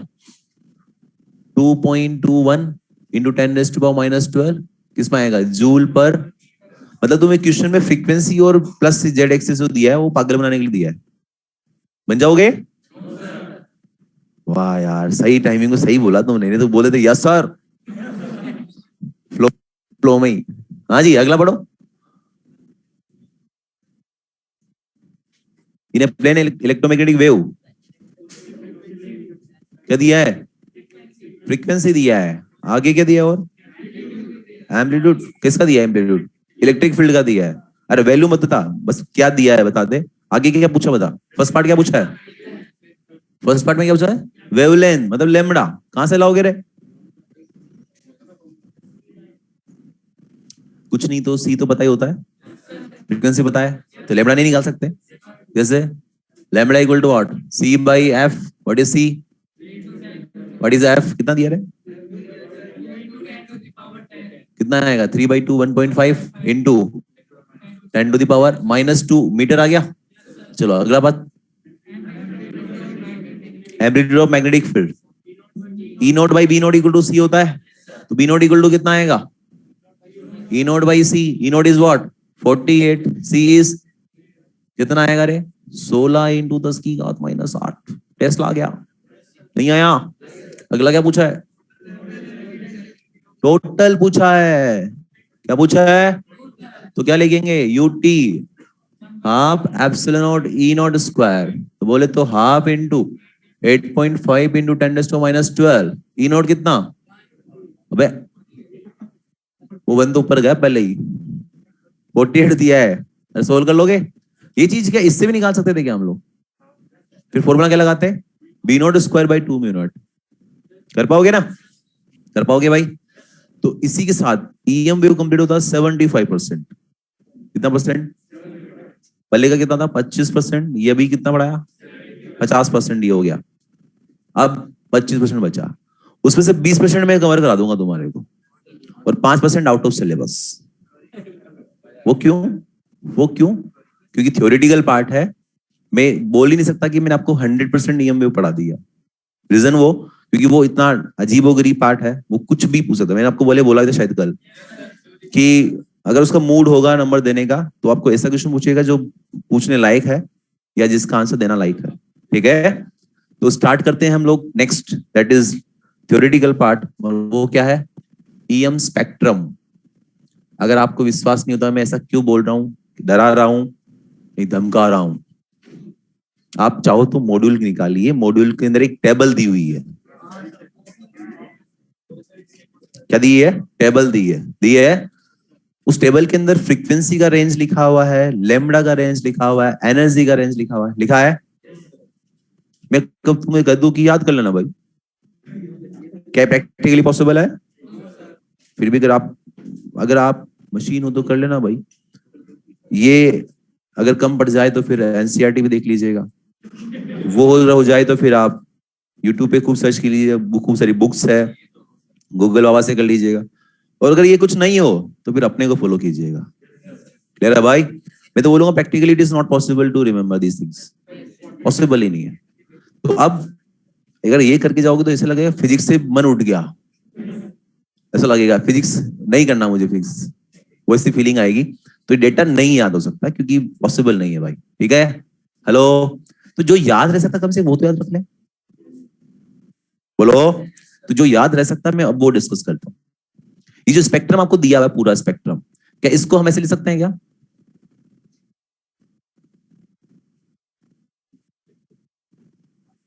पढ़ना है एक बार? अरे ऐसे थोड़ी पढ़ेंगे यार। GXUVIMR क्या पढ़ोगे? वापस बोलो। अब बताओ, जी मतलब gamma rays, x ultraviolet rays, V visible raise, infrared, microwaves and radio waves. Is it clear? वापस बोल। GXUV, अच्छे से बोल। जी मतलब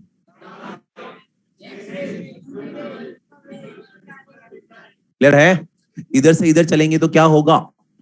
फ्रीक्वेंसी के बारे में बता, कम होगी। वेवलेंथ, एनर्जी कम होगी, होगी। इसका मतलब क्या हुआ? This is highest energetic and this is, इसका वेवलेंथ सबसे ज्यादा, इसका वेवलेंथ, इसका फ्रीक्वेंसी, इसकी फ्रीक्वेंसी, इतना तो याद रह सकता है। समझ आया? अगर इनको अरेंज करने के लिए बोल दे आपको कि इनको इनकी फ्रीक्वेंसी के ऑर्डर में अरेंज करो, या इनको इनकी, जैसे क्वेश्चन आया हुआ है नीट में, वो 4-5 नाम दे दिया, तुम क्या देख रहा है मॉडल को, समझ पहले इधर। सीधा मैं बोल रहा हूँ ना, विश्वास नहीं है तुम तो चेक करने लग गए कि हाँ आया था कि नहीं आया था। यार कमाल करते हो यार। क्वेश्चन आया हुआ है इसके ऊपर, उसको आप अरेंज कर लोगे। याद हुआ? GXUV, क्लियर है? आप सुनिए ध्यान से, इसमें बहुत कुछ बातें हैं, लेकिन मैं आपको कुछ कुछ बातें बता देता हूँ, ठीक है, जो याद रहना पॉसिबल है। क्लियर है? ध्यान से सुनिएगा।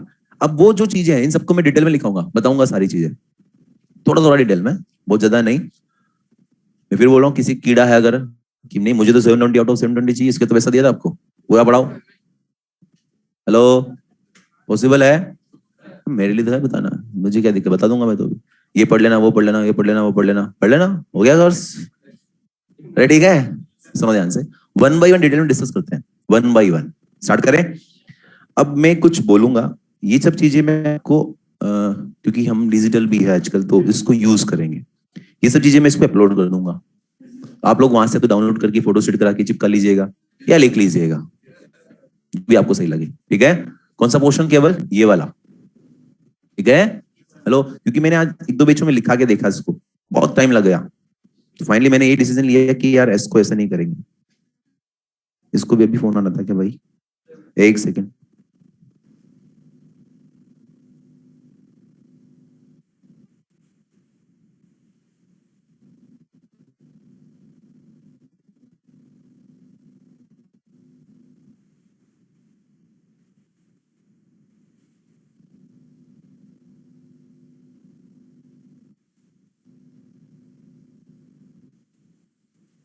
टाइम कम में कम कर रहे हैं यार, कुछ नहीं हुआ बेटा, तू इधर ध्यान रख। हाँ जी, स्टार्ट करें, तो इधर से स्टार्ट करेंगे हम लोग, इधर से। रेडियो वेव्स, सुनना ध्यान से। Radio waves are usually in the frequency range from 500 kilohertz to 1000 megahertz.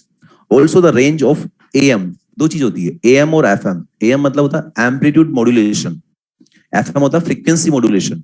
ये बट पढ़ोगे आप जब पढ़ोगे आगे, कुल मिला के छोड़ो।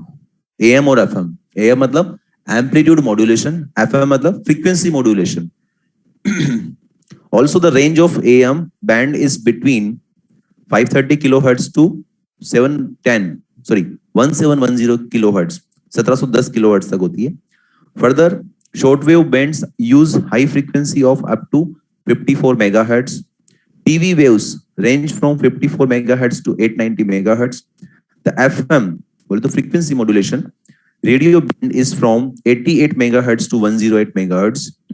Cellular phones also use radio waves to transmit voice communication in an ultra high frequency, बोले तो UHF band। और ये वेव कौन प्रोड्यूस करता है? Accelerated charge particles. जितनी चीजें बताई सब बकवास, इसलिए तो फास्ट बोला। ये इसका ट्रेलर था कि किसी को कीड़ा है कि नहीं मुझे तो पूरा पढ़ना है, तो बेटा कर याद, ये तो कर कम से कम तू याद। हेलो, क्योंकि ये इसके अंदर भी देखो, रेडियो वेव्स में भी पार्ट कर रखे हैं, उसके अंदर ही फ्रीक्वेंसी की पार्ट है। ऐसा नहीं कि रेडियो वेव्स का पूरा एक याद कर लिए काम चल जाएगा उससे, उसके अंदर ही पार्टीशन है। अब तुम्हारी क्षमता है तो तुम याद कर लीजिए, मैं मना नहीं कर रहा, मैं मना नहीं कर रहा, no no no no no, मैं मना नहीं कर रहा, आपके वो छोड़ा हूं, ठीक है भाई। अब याद रखना, वो समझिए, जैसे नाम से बता, रेडियो वेव्स मतलब कम्युनिकेशन, दैट इज फ्रीक्वेंसी, मतलब FM हुआ, टीवी हुआ, मोबाइल हुआ, इन सब में कौन सी फ्रीक्वेंसी यूज ली जाती है? Radio wave. सिंपल, मतलब कम्युनिकेशन में कौन सी फ्रीक्वेंसी काम आती है? Radio wave. खत्म बात, बाकी सब बकवास। अरे क्लियर है? आगे कौन सा आ गया भाई? माइक्रोवेव, नाम से पता लगा, एक चीज आ जाती, माइक्रोवेव नाम लेते, माइक्रोवेव, माइक्रोवेव ओवन याद आती है? उसमें क्या होता है? खाना गर्म होता है। वो कैसे होता है वो आज पढ़ाएंगे, कैसे होता पता है? बता बता। पंखा लगा होगा उसमें एक ना, गरम गरम हवा फेंकता होगा ना, बेवकूफों। चलो ध्यान से सुनिएगा। Microwaves are short wavelength radio waves with frequencies in the gigahertz range. मैं आपको डेटा नहीं बताऊंगा, अब चीजें जो याद रह सकती है वो बताऊंगा। किस रेंज में होती है इसकी? गीगाहर्ट्ज रेंज में इसकी फ्रीक्वेंसीज होती है। आगे, best suited for the radar system in aircraft navigation. जो नेविगेशन में रडार, नाम सुना होगा, रडार सिस्टम लगाते हैं, उसमें काम आता है। इसका मतलब रडार सिस्टम भी क्या है? वो भी टेलीकम्युनिकेशन ही है। इसका मतलब कम्युनिकेशन के अंदर दो चीज आ गई। कौन कौन सी? रेडियो भी और माइक्रो भी। कुछ कुछ में रेडियो लेंगे, कुछ में माइक्रो लेंगे। क्लियर है? मतलब माइक्रो भी किस में काम आ सकती है? कम्युनिकेशन में। Is it clear? अगला, these waves form the basis of microwave oven. In microwave oven, the frequency of the microwaves is selected to match the resonant frequency of water molecules. This results in a direct transfer of energy from the waves to the kinetic energy of the water molecules, rising the temperature of any food water containing. समझो, इसका मतलब simple सा ये है कि जो food है जिसको गर्म करना है हमें माइक्रोवेव ओवन से, उसमें वाटर मॉलिक्यूल्स होना जरूरी है। मतलब हम लोग ड्राई फूड, ड्राई कोई चीज है उसको गर्म नहीं कर सकते माइक्रोवेव में। क्यों? क्योंकि ये काम इस पे करता है कि जो फूड के अंदर वाटर मॉलिक्यूल्स होता है उसको रेजोनेंस फ्रीक्वेंसी पे वाइब्रेट कराता है, और वो फ्रीक्वेंसी किसके बराबर होती है? माइक्रोवेव्स के बराबर। माइक्रोवेव्स, माइक्रोवेव्स की जो फ्रीक्वेंसी, उस फ्रीक्वेंसी पे वाटर मॉलिक्यूल्स को क्या कराता है? वाइब्रेट। रेजोनेंस पे जब वाइब्रेशन होता है तो क्या होता है? पावर मैक्सिमम ट्रांसफर होता है। तो वो जो माइक्रोवेव्स है उसकी पावर किस पे ट्रांसफर होगी? इन वाटर मॉलिक्यूल्स के वाइब्रेशन को। उसकी काइनेटिक एनर्जी क्या कर देगी? बढ़ा देगी। हेलो, काइनेटिक एनर्जी बढ़ गई तो मतलब क्या हुआ? वाइब्रेशन बढ़ गया, एनर्जी बढ़ जाएगी फूड की, इसलिए एनर्जी, मतलब इसलिए खाना उसमें गर्म हो जाता है जल्दी। क्लियर है? और फ्रीक्वेंसी कम थोड़ी होती है, खतरनाक फ्रीक्वेंसी है भाई। क्लियर है? समझ में आया? तो किस किस से होता है रेजोनेंस? किस किस के बीच में? वाटर मॉलिक्यूल्स के बीच में। किस फ्रीक्वेंसी पे? माइक्रो फ्रीक्वेंसी पे। क्लियर है? समझ में आया सिस्टम? एक और चीज बताता हूँ, इसमें नहीं लिखी हो कि माइक्रोवेव ओवन के अंदर लोग मेटेलिक यूटेंसिल्स काम नहीं लेते। मेटेलिक यूटेंसिल्स काम नहीं लेते। व्हाई? क्योंकि मेटल के अंदर फ्री आयंस होते हैं, फ्री चार्जेस होते हैं। अगर उस पे वो फ्रीक्वेंसी अगर उसको वाइब्रेट करेंगे तो जो चार्जेस है वो एजेस पे इकट्ठे हो सकते हैं। उस यूटेंसिल के एज, उस बर्तन के किनारों पर इकट्ठा हो सकते हैं। जब तुम पकड़ोगे झटका लगेगा। क्लियर है? इसलिए हम लोग मेटेलिक यूटेंसिल्स को माइक्रोवेव ओवन में नहीं रखते। जनरली कौन से लेते हैं? पोर्सिलिन लेंगे या फिर प्लास्टिक के ले लेंगे, कुछ भी ले लो, लेकिन वो नहीं लेंगे। क्लियर है? एक्सपेरिमेंट करना हो कोई दिक्कत नहीं है। कोई आटा को गर्म करना, मतलब छत पे रखना, सुखाना, मेटेलिक यूटेंसिल में रख के देख लेना, ट्राई करके देख लेना उसमें क्या है। आप ट्राई करना चाहे तो कर लेना। Next, special vacuum tubes called klystron, magnetron and gun diodes generate microwaves. कौन कौन सोर्सेस के? क्लिस्ट्रॉन, मैग्नेट्रॉन और गन डायोड्स। ठीक है, ये याद रखना आसान है। दो चीज बताइए आपको, दो चीज बताइए, दो चीज अभी, एक कम्युनिकेशन, दूसरा माइक्रोवेव ओवन। याद रखना आसान है। इसके प्रोडक्शन किससे होता है? क्लिस्ट्रॉन, मैग्नेट्रॉन और गन डायोड। ओके, अगला, इंफ्रारेड रेस। कौन सा था? थर्ड आ गया भैया। इंफ्रारेड रेस, इनको हीट वेव्स भी बोलते हैं। क्या बोलते हैं इनको? Next, water molecules present in most materials radially absorb these rays. After absorption, their thermal motion increases, which increases their heat and that of their surrounding. समझना, जितने भी मॉलिक्यूल्स है, बहुत सारे मॉलिक्यूल्स में क्या होता है, या बहुत सारे सब्सटेंसेस में क्या होते हैं? वाटर मॉलिक्यूल्स होते हैं। तो जब ये इंफ्रारेड रेज आती है तो ये वो वाटर मॉलिक्यूल्स क्या कर लेते हैं? इसको एब्जॉर्ब। जब एब्जॉर्ब करता है तो वो अपनी एनर्जी को ट्रांसफर करेगा, वो चीज गर्म हो जाएगा। वो खुद तो गर्म होगा ही, उसके आसपास का सराउंडिंग भी गर्म हो जाता है। क्लियर है? तो नेक्स्ट आगे समझनी है। Many physical therapy treatment use infrared lamps. जो फिजिकल थेरेपी की जाती है उसमें भी इसको यूज लेते हैं। अगला, these rays also play an important role in maintaining the earth's average temperature through the greenhouse effect. नाम तो सुना ही होगा। तो जो ग्रीन हाउस इफेक्ट है, इसके लिए उसका पीछे रीजन कौन है? Infrared rays. क्यों? चलो ग्रीन हाउस इफेक्ट समझाता हूं पहले। ग्रीन हाउस इफेक्ट क्या होता है? The Earth's surface absorbs the incoming visible light, then it re-radiates it as infrared radiations. The greenhouse gases like carbon dioxide and water vapor trap these radiations. समझना, green house effect से ये तो पता होगा कि हाँ ग्रीन हाउस इफेक्ट होता है, इसलिए उसे पृथ्वी की जो एवरेज टेम्परेचर वो मेंटेन रखता है। अगर ग्रीन हाउस इफेक्ट ना हो तो ये टेम्परेचर कम है ज्यादा? कम। कम मतलब माइनस में चले जाएगा भाई। अर्थ एक कोल्ड प्लेनेट बन जाएगा, इस पे यहाँ पर सर्वाइव करना मुश्किल हो जाएगा। क्लियर है? इसलिए ग्रीन हाउस इफेक्ट होना जरूरी है। ग्रीन हाउस इफेक्ट हुआ किसकी वजह से? इन इंफ्रारेड रेस की वजह से। कैसे? कि जो विजिबल लाइट आती है वो अर्थ की सरफेस से टकराती है, उसकी कुछ एनर्जी अर्थ एब्जॉर्ब कर लेती है, उसको वापस री रेडिएट करती है। किस फॉर्म में? इंफ्रारेड रेज में। वो रेज आती है एटमॉस्फेयर के अंदर जो प्रेजेंट है CO2 वाटर वेपर्स, उसमें क्या करती है? टकराती है। टकराने से क्या हो गया? एब्जॉर्ब कर लेते हैं वो। एब्जॉर्ब करने से क्या होगा? उनका हीट प्रोड्यूस हो गया, वो उनका टेम्परेचर क्या हो गया? बढ़ गया। खुद का भी बढ़ा, सराउंडिंग का भी बढ़ा दिया। ऐसे बहुत सारे हैं। इसलिए क्या हो रहा है? ये सब चीजें कौन कर रहा है गर्म? Infrared rays. इसको क्या बोलते हैं? हीट वेव्स भी बोलते हैं। समझ में आया? अच्छा, अगर ये ग्रीन हाउस इफेक्ट तो था, ठीक है, लेकिन एक नया वर्ड सुना होगा आजकल, ग्लोबल वार्मिंग। ये क्या चीज है? कि एवरेज टेम्परेचर बढ़ रहा है टाइम के साथ। बढ़ने से ना क्या हो रहा है? बढ़ने से क्या हो रहा है? ग्लेशियर पिघल रहे हैं, वाटर लेवल बढ़ रहा है, तो कोस्टल एरिया कम हो जाएगा। क्लियर है? ये क्यों हो रहा है? यूवी रेस की वजह से। रीजन उसके पीछे ओजोन लेयर में डिप्रेशन। Is it clear? अगला जाओ फटाफट से। इंफ्रारेड रेस, इसको एक और यूज आता है, जो रिमोट कंट्रोल यूज लेते हो आप घरों में, टीवी वाला, वीडियो रिकॉर्डर, जो भी आप बोले तो रिमोट कंट्रोल्स होते हैं, उसमें भी कौन सा काम आता है? Infrared rays. उस पर लिखा हुआ IR। नहीं यार, हम बाद में बात करेंगे, क्योंकि मेरे पास 5-6 मिनट है और बाकी लोग फिर ऑफलाइन हो जाएंगे। ठीक है, आपको पूछ लेना बाद में, कोई दिक्कत नहीं। Hot bodies and molecules generate infrared rays. समझ में आया? कितने क्लियर हो गए?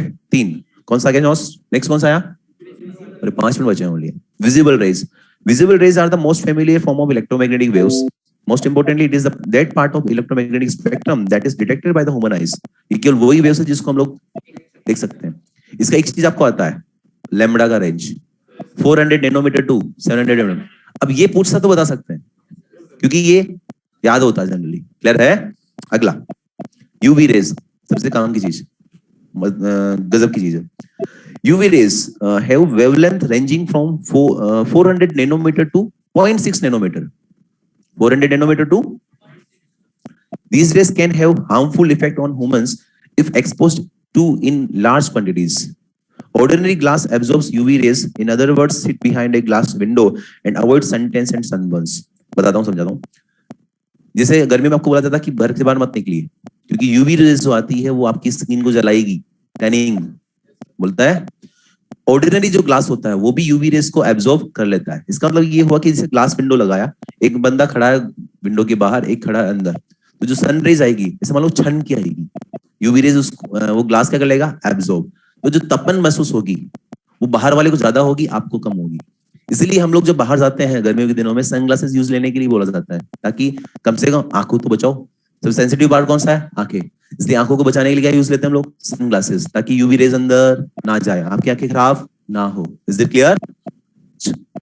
वेल्डिंग आर्क प्रोड्यूस, समझो, जो वेल्डर होते हैं, वेल्डर वो भी क्या यूज लेते हैं? गॉगल पहनते हैं। रीजन, क्योंकि वेल्डिंग करते हैं तो वहां आर्क प्रोड्यूस होता है, वहां यूवी रेज निकलती है, और सबसे पास वही बैठा होता है, उसकी आंखों को नुकसान पहुंचा सकता है, इसलिए क्या करता है? वो गॉगल पहनता है। Is it clear?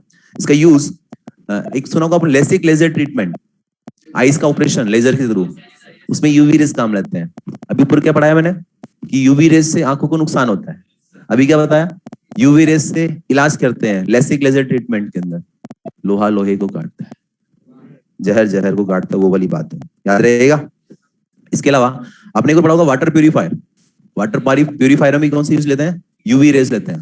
क्यों? क्योंकि वो जर्म्स को खत्म कर देती है। Special lamps and very hot bodies generate UV rays. Also, the sun is an important source of UV rays. सबसे hot body तो वही है, सबसे ज्यादा रेडिएशन वहीं से निकलते हैं। तो ओजोन जो लेयर थी पहले, तो वो पहले क्या करती थी? रिफ्लेक्ट कर देती थी, लेकिन उसमें छेद होने के उससे नुकसान हो रहा है। खत्म। अगला, एक्सरेज, नाम तो सुना ही होगा। एक्सरेज बता देता हूँ फटाफट से। X-rays have wavelength ranging from about 10 nanometer to 10⁻⁻13 meter. X-rays are particularly well known due to their use as a diagnostic tool in medicine. Picture detect करने का काम आता है। लगेज सिस्टम, आपने देखा होगा एयरपोर्ट पे, रेलवे स्टेशन पे एक सिस्टम होता है जिससे लगेज को चेक किया जाता है, वहां पर भी एक्सरेज वाला होता है वो। इसके अलावा हाँ, जब आप हॉस्पिटल जाते हो तो बाहर लिखा होता है डेंजर, एक्सरे रूम के बाहर। Why? This is the cause of cancer. Hello, अगर आप इसके ओवर एक्सपोजर में आते हो तो आपको कैंसर हो सकता है। हेलो, इसलिए जो कैंसर, जो एक्सरे रूम में जो ऑपरेटर होता है वो भी दीवार के पीछे बैठ के ऑपरेट करता है उसको। हेलो, अच्छा, एक्सरेज को ही हम लोग यूज लेते हैं कैंसर के ट्रीटमेंट में भी, वही बात है, याद रहेगा। Next that is gamma rays. अच्छा, एक्सरेज किससे मिलती है? X-rays are commonly generated by bombarding a metal target by high energy electrons. High energy electron से अगर मेटल पे अगर बम्बार्डमेंट किया जाए तो एक्सरेज प्रोडक्शन होगा। Next and last that is gamma rays. Gamma rays का फ्रीक्वेंसी क्या होता है? सबसे हाई, उसका वेवलेंथ क्या होता है? सबसे कम कितना होता है? 10⁻⁻10 metre to less than 10⁻⁻14 metre. 10⁻⁻10 metre to less than 10⁻⁻14 metre, बहुत छोटा होता है। और an important application of gamma rays is their extensive use in medicine to destroy cancer cell। मतलब गामा रेस को भी कैंसर सेल्स को खत्म करने के लिए काम में लेते हैं। एक और चीज बताऊं, गामा रेस से कैंसर भी होता है। गामा रेस से कैंसर भी होता है। तो जो न्यूक्लियर रिएक्शंस होती है उसके अंदर जो रेडिएशन निकलता है वो कौन सा निकलता है? गामा। इसलिए अगर न्यूक्लियर रिएक्टर से अगर रेडिएशन निकलता है कौन सा निकलता है? गामा। उससे क्या होता है? कैंसर हो सकता है। अगर आप हाईली एक्सपोजर में आ गए तो खत्म भी हो सकते हो आप। ठीक है, हेलो, समझ में आया भाई? और इससे क्या होता है? गामा रेस से कैंसर को ठीक भी करते हैं। समझ आया? ये सारी बातें मैंने थोड़ी फास्ट बता दी, कुछ बातें जो समझानी थी आपको बता दी। ये सब चीजें मैं आपको अपलोड कर दूंगा, ठीक है भाई? होने वाला है चैप्टर खत्म। 5% कम रहा है, जितना बताया ना उसकी हेल्प से, जितना आपको समझाया पहले वो सारा मॉड्यूल कर लोगे आप। ठीक है, एक चीज बता देता हूँ, गामा रेस क्या होती है? Highest energetic. तो गामा रेस का जो एनर्जी होता है वो मेगा इलेक्ट्रॉन वोल्ट्स में होता है और एक्स रेस का किलो इलेक्ट्रॉन वोल्ट्स में होता है। याद रहेगा, गामा का